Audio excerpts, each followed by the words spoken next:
day, YouTube, and hello again to my subscribers. Today I'm going to talk about what I think is the biggest trick ever played on every child very early in life. No, I'm not talking about Santa Claus. I'm talking about the other Santa Claus. If you are new to my channel and don't know anything about me, I'll tell you this. I don't believe for 1 second we are living on a rotating sphere as we are all taught in grade school. This video will explain why.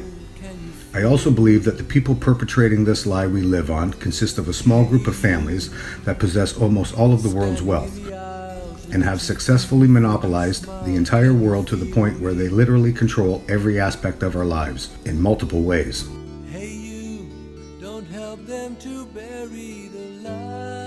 They control the oil, the agriculture, the food supply, electricity, water, and all the media outlets, and of course the world's governments. Not to mention a large portion of what we think is our history. They control the Vatican as well as Big Farm. They control what we see on TV, what you hear on the radio, and what you are taught in school. They tell you what's hot and what's not. What's cool and who's a fool. Your choices in life are choices that they give you to choose from, and most of your opinions are shaped to benefit their greed. Your initial opinion about the flat earth is one of those opinions that has been shaped for you and implanted in your mind repeatedly as a child through cartoons and pseudoscience brainwashing programs you see on television. So when I use the term they or them, that is who I'm referring to, along with their merry band of pseudoscientists.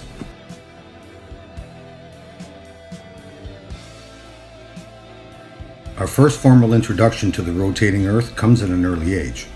Our minds are impressionable and eager to absorb new information about the world around us. And from the first day of school till our last, we are in a constant cycle of study, memorize, exam, day in and day out, seemingly without end. We remember most of the important stuff, the stuff we use every day, but we forget quite a bit as well. It's my belief that the people running this world have been counting on us to forget a few details about our first introduction to the rotating earth by simply shifting focus, being vague where necessary, and never talking about certain details ever again. But it was only fantasy. The wall was too high, as you can see. No matter how he tried, he could not break free. And the worms ate into his brain. I recommend you take a moment here and read through the Teacher's Guide to Teaching Coriolis before I start babbling on about grade school brainwashing techniques. I've read it so many times already, it kind of makes me nauseous, so I don't want to do another read-through. Besides that, I'll be bouncing between paragraphs a bit, and it might be helpful for you if you have at least read through it once. I'll see if I can post a link in the description for you. Otherwise, just Google Teacher's Guide Coriolis and click on the American Meteorological Society. So overall, I believe the prime directive in this lesson is to manipulate young minds to form a mental image of the Earth rotating under the atmosphere, without actually making such a statement, but instead allowing them to form that image in their head themselves by connecting the optical illusion called Coriolis to our first lesson about the atmosphere, and simply by using an airplane and a rotating Earth as a stage prop. Another interesting point about the overallness, if that's a word, the other interesting point about the overallness of this lesson is that although we are manipulated, starting with the first sentence, to think that the Earth's rotation under the atmosphere is supposed to be responsible for swirling wind directions in the opposite hemispheres, there are no clear details offered whatsoever as to how this might physically occur, and that's by design. Naturally, we would have to assume that this is due to friction causing drag at the surface where the atmosphere meets the dirt, as the Earth rotates under the atmosphere. In order for friction to occur, there must be a point of contact between two things, and there must be a difference in speed. In this case, it would have to be the Earth rotating faster than the atmosphere above it to cause a swirling effect in the atmosphere itself. similar to the friction your hand through water would have, creating swirls on either side. Now, think about that for a few minutes. It really is the only logical way for this entire first lesson to make any sense, especially for young minds, and especially considering no additional information or clarification is offered. Not even when the word friction is actually used. Friction is offered as a real force in the last paragraph, but without context as to how it applies. Like I said, we learn only what they want us to learn, the way they want us to learn it, and sometimes simply by omission. So let me break it down for you. The very first words of the first sentence are the Earth's atmosphere, and then it goes on to describe spiral wind patterns and ocean currents. In the same paragraph that begins with the Earth's atmosphere, which is really what this lesson is all about, they go directly to the topic of the Earth rotating under free-moving objects that are detached from the surface. And they do this without indicating any difference between the atmosphere and the object with relation to the Earth rotating under them. Not only that, but the transition from atmosphere to free-moving object starts with other objects, such as planes. Okay? Well, unless I missed something, the only other object other than the planes and boats would have to be what is described in the first sentences preceding this one. And that would have to be the atmosphere. There is no other being spoken of at this point. This is the first implication without explanation that I believe is intentional and is worded in such a way as to leave only one assumption. The Earth rotates under the atmosphere as well as the objects in it. The first sentence also talks about motion along curved paths and spiral winds near the surface. So this already puts the focus on the curved paths due to motion. And next they tell us that planes and boats freely moving horizontally, almost anywhere on Earth, except at the equator of course, turn left or right. This sentence is important for a few reasons. It tells us that an airplane that is detached from the surface is free moving, but then it stipulates a horizontal motion. Well, any object moving in a horizontal straight line would be moving horizontally. It's only a question of speed and trajectory, and I don't see how there could be any other definition for free moving. Free moving is free moving, can move in any direction at any speed. However, the word horizontal is used with specific intent here, as there are apparently rules and limitations to the range of calculations allowed in the education system regarding the trajectory of a free moving airplane over the rotating Earth specifically.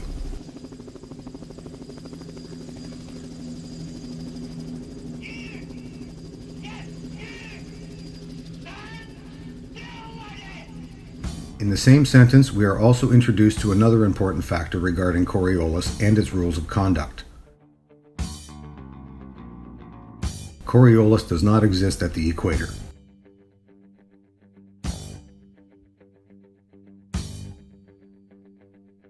There needs to be perpendicular motion.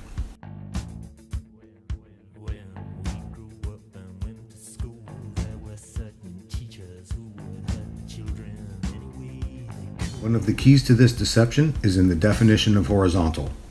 They define the word horizontal to mean motion that is only perpendicular to the rotation of the Earth, meaning only objects moving in a northerly or southerly direction.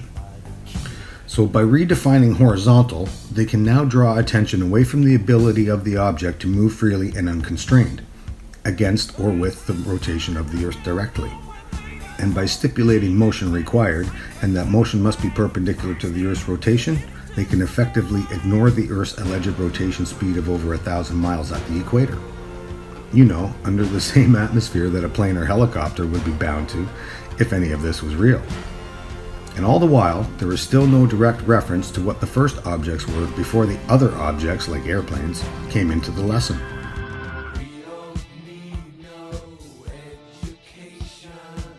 In case you weren't paying attention to detail here, and most people don't, even this Nova PBS official educational video you have been watching has the curved motion of the airplane going in the opposite direction of what we were originally taught in Lesson 1.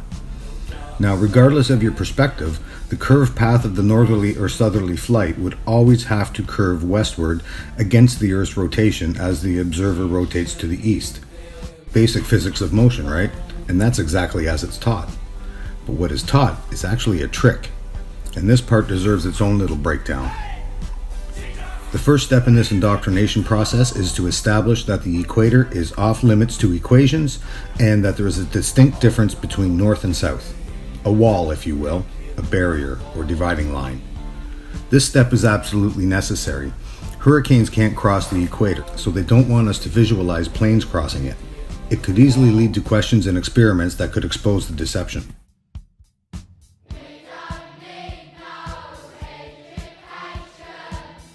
They reinforce that distinction by manipulating our perspective.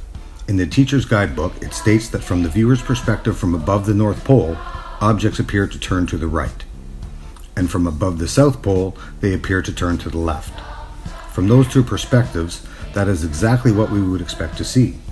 Everything converges at the equator.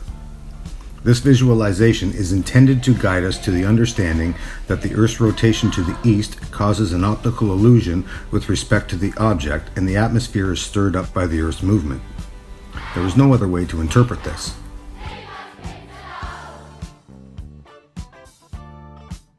In the PBS educational video, they depict Coriolis as a completely different effect and with a completely different cause. Have a listen.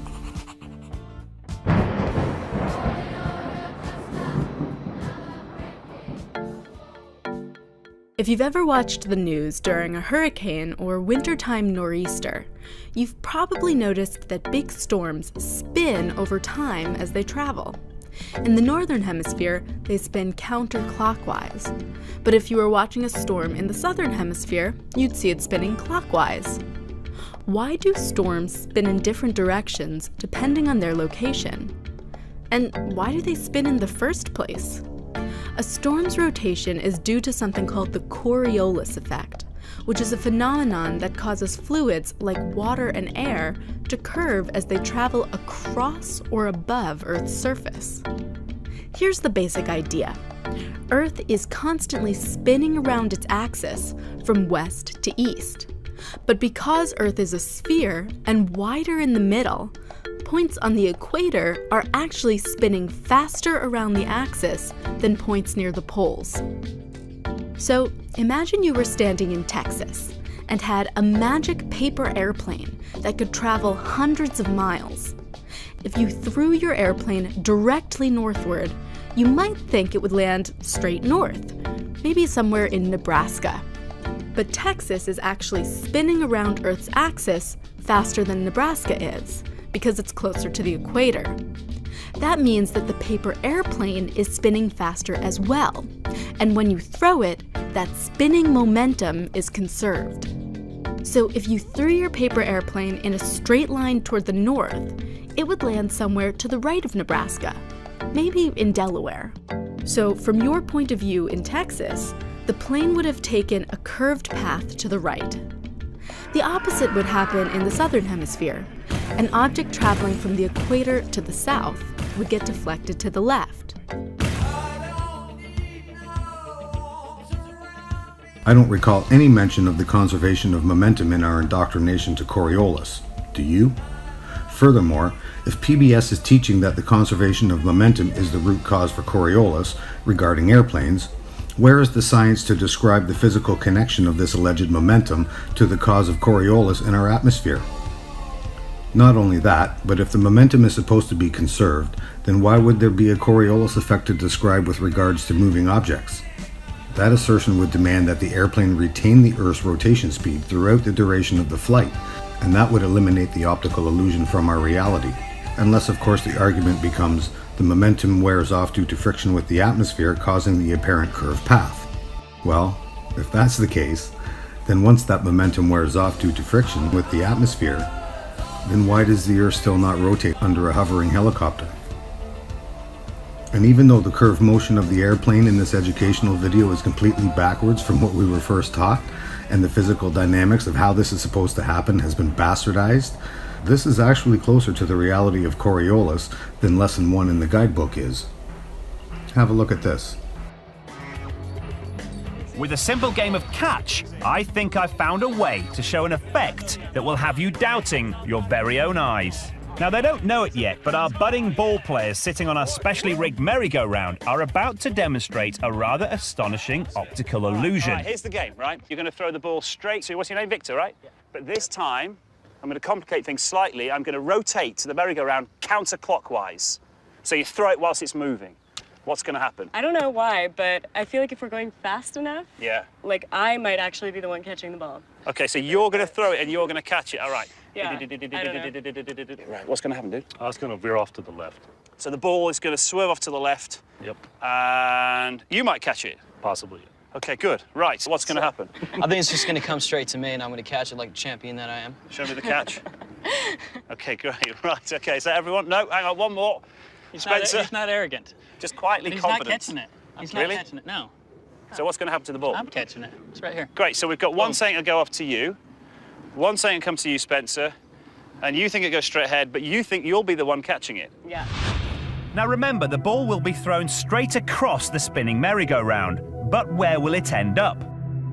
Will it be caught by the thrower? Will it be caught by the person opposite? Will it be caught by the person to the thrower's left? Or by the person to the thrower's right? Right, in your own time, throw the ball. Whoop. I got this. Whoa!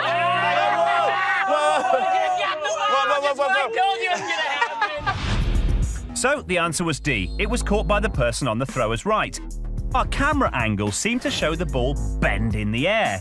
So is that a camera effect, or are we seeing what they saw?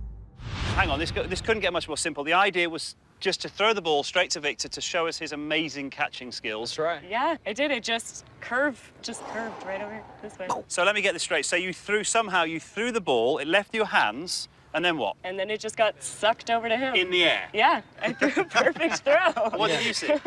Yeah, curved right in. Right, so we're all agreeing here the ball curved in midair. Yeah. Yes. And you didn't cheat this at all? No, I didn't. Okay. And do you know why it did that? No.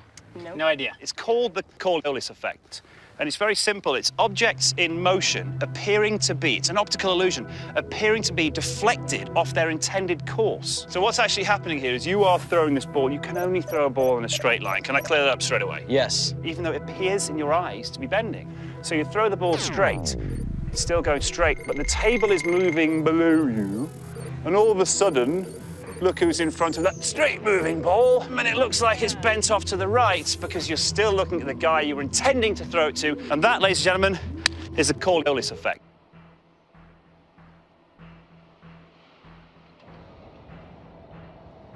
So as you see, Coriolis in its pure form works completely backwards from what we were first taught as children. It curves with the rotation, not against it. The first lesson paints this picture in our young minds, to solidify the connection to wind directions in the opposing hemispheres, with the equatorial rotation speed of over 1,000 miles per hour ripping a path right through the middle. If you doubt me, reread paragraph 4 of the teacher's guide. That's where our perspectives were hijacked in the first place. They use a twisted version of the Coriolis to etch an image in our minds. Do you remember what I said at the start? They are counting on our young minds to forget about the first lesson on Coriolis. And most of us did. You probably did too. Then they wait a few years until early high school in Geography 101 to mention the hurricanes again. By then, you've forgotten the small details, but you remember there is definitely a connection, so you don't even think to question any further. And if by some chance you come across it again later in life, as I did, you find a completely bastardized version of what you learned so many years ago as a young child. The details elude you, so you simply trust what you see because you trust the source. Are you getting the picture? This twisted interpretation of Coriolis is the one and only reason we believe that the rotating Earth influences the winds. And it had to be taught back-assward in order for us to create the mental imagery necessary. Then they cover up one lie with another, and neither one of these lies offers any direct explanation of how the physical Earth, with its physical rotation, has a physical impact on the physical atmosphere. Although I do think the lie number 1 makes more physical sense. It's still fucked, and in no way does it match observable reality. Anyways, where was I? Oh yeah. The second paragraph has its own kind of charm. They confirm once again that objects detached from the surface can move freely and unconstrained, Then they drag poor Isaac Newton and his laws of motion into it, just to confirm and describe objects moving in straight paths. As in the first paragraph, we are reminded again that it is strictly the optical illusion of a detached object moving in a horizontal straight line that is considered worthy of formula and calculation, along with a straight-up reminder that none of this happens at the equator. That statement is made often in this teacher's guidebook. And for some reason, there is never discussion, lesson, or even a reference to how the same physics that make the Coriolis effect even possible would affect aviation itself, especially at the equator.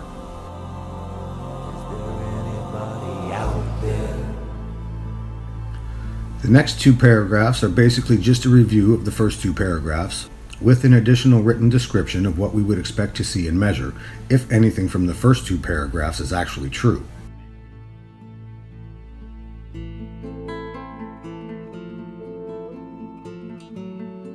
The last page on page 1 of Lesson 1 of the Teacher's Guide to Teaching the Coriolis Effect is by far my favorite.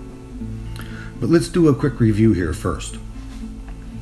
In the first 4 paragraphs, we are described, repetitiously I might add, a simple optical illusion created by two moving objects, a plane flying in a straight line over a rotating sphere. And it is established that objects detached from the surface are free to move in an unconstrained manner.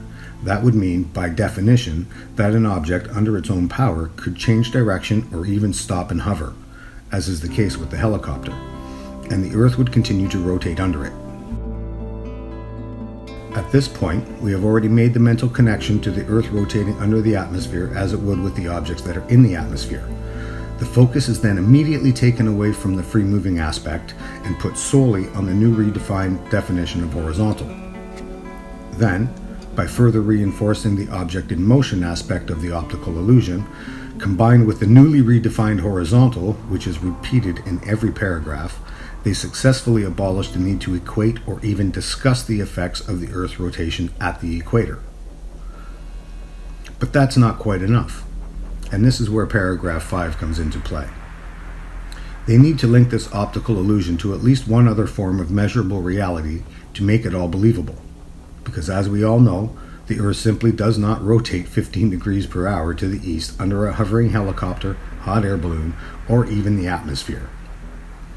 So, without some reality-based and observable phenomenon to attach this optical illusion to, and without another focus point, the focus would stay on the moving objects, and eventually it would be found out, through testing and experimentation, like it has already been done several times over, that the Earth simply does not rotate under anything.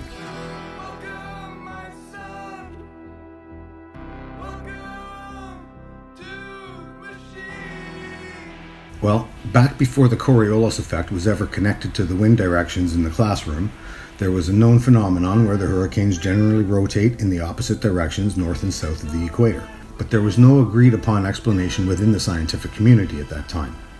So, because the Coriolis effect, in essence, is nothing more than an optical illusion at its very root, scientists simply create a formula to quantify the visual effect of an object moving in a straight line over a rotating sphere, a visual image that was necessary to implant in your mind at an early age, and then, just as they redefine the word horizontal to fit the controlled range of calculations they wanted and eliminate the need to pay attention to the equator at all, they simply invent an imaginary new force, and they call it the Coriolis force.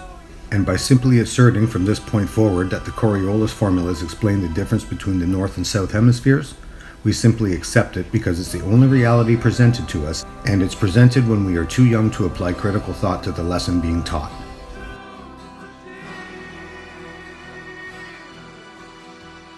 The last paragraph reads, "Scientists account for the Coriolis effect by inventing an imaginary force called the Coriolis force.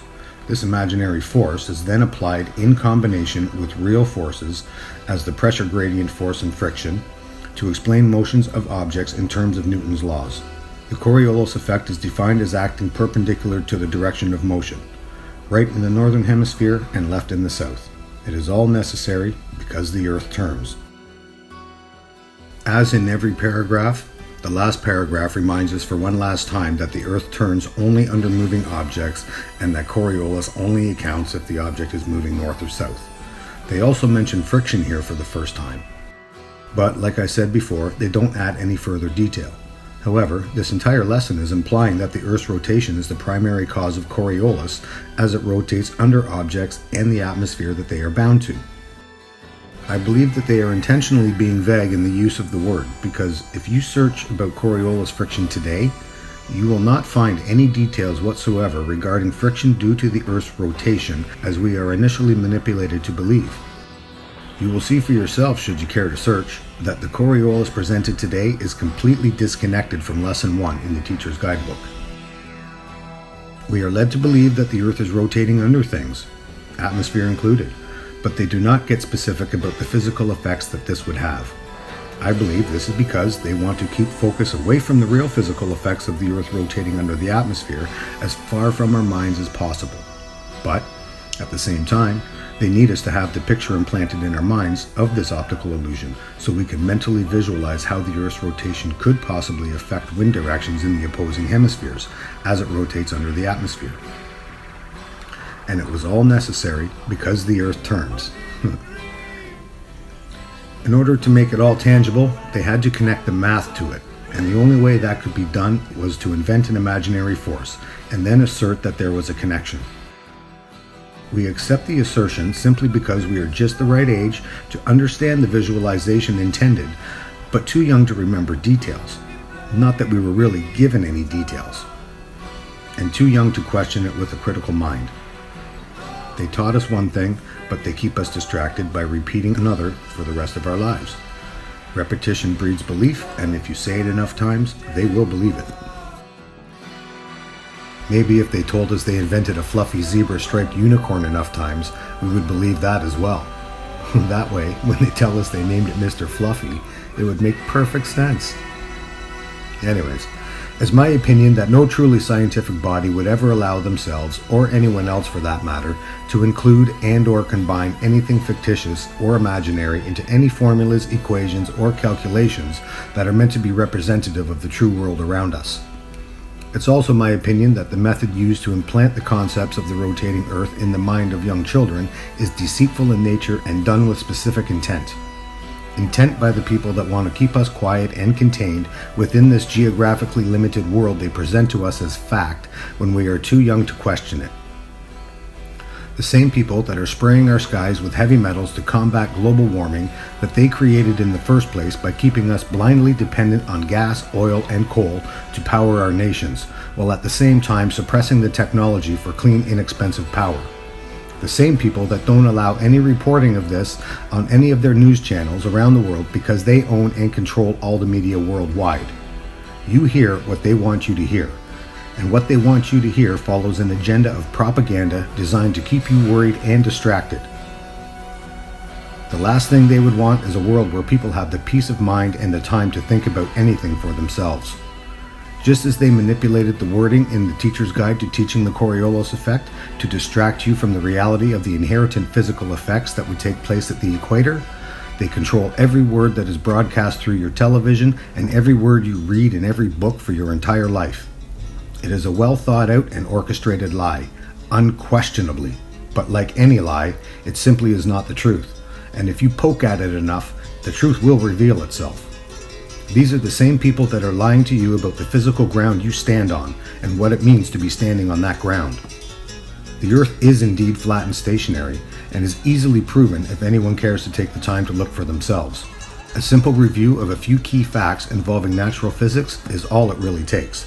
That and the desire to understand the deception that most of us know as reality. Once you understand the scope of the deception, and make no mistake about it, people, there is most definitely a deception in play. The lies become very obvious. I don't expect to convince you of this by simply making these statements. That's a process you must go through to prove it to yourself. But by reminding you about the Coriolis effect, Lesson 1, Page 1, and revisiting it with an inquisitive, critical thinking adult mindset, you will see that there is definitely design and intent involved, especially when you try to ask the questions and find out that all the so-called scientific literature does is describe weather patterns, and never a word written about the root cause that we were all indoctrinated to believe, and all the references seem to circle back around to themselves, never to revisit or even mention the detached and free-moving objects again, when right from the first paragraph, The objects directly related to the atmosphere were of primary concern.